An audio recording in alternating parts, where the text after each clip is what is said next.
In this presentation, we're going to go over 5 leaders that you should learn from and discuss what makes them great. I want to emphasize that while you should incorporate your own leadership style, you'll want to consider getting some kind of inspiration from these leaders in terms of how they handled times of crisis, managed their time, or dealt with any kind of critical situation that they faced. Let's begin with the first leader on our list, and that is Dwight D. Eisenhower. He was an army general and supreme commander of the Allied forces in Europe during World War II. He later served 2 terms as President of the United States. He developed a model for time management known as the Eisenhower Matrix. He created a 4-sided matrix where he would plan and prioritize his tasks from urgent and important to, well, not urgent and not important. So if he had a task in the upper left-hand corner, that was urgent and important and he needed to get it done. Whereas if it was urgent but not important, he could delegate it to someone else. Google more information about the Eisenhower Matrix and put it to good use if you want to manage your time. Second on the list, we have Walt Disney.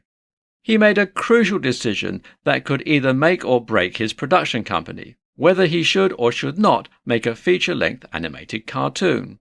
He decided to press ahead, despite nobody having made such a movie before.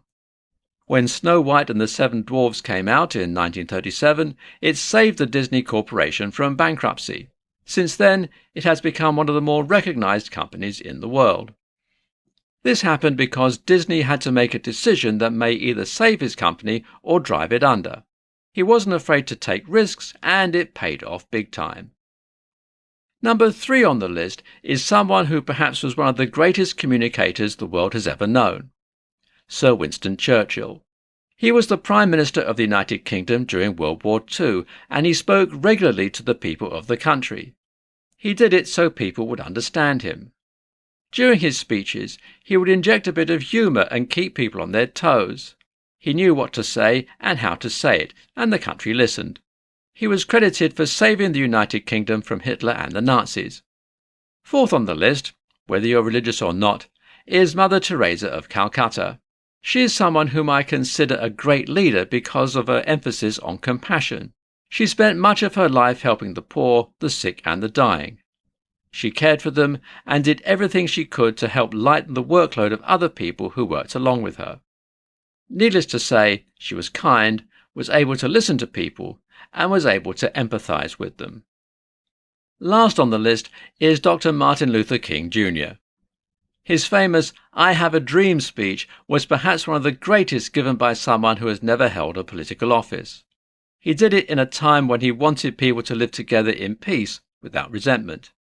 He was able to push through his cause without using violence, despite facing it himself, including his assassination in 1968.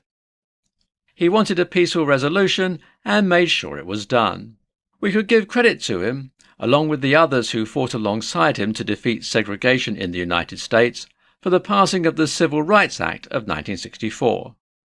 These 5 leaders have been instrumental in their leadership skills, and you may draw inspiration from them in the way you may be leading yourself. If you liked this presentation, please let us know.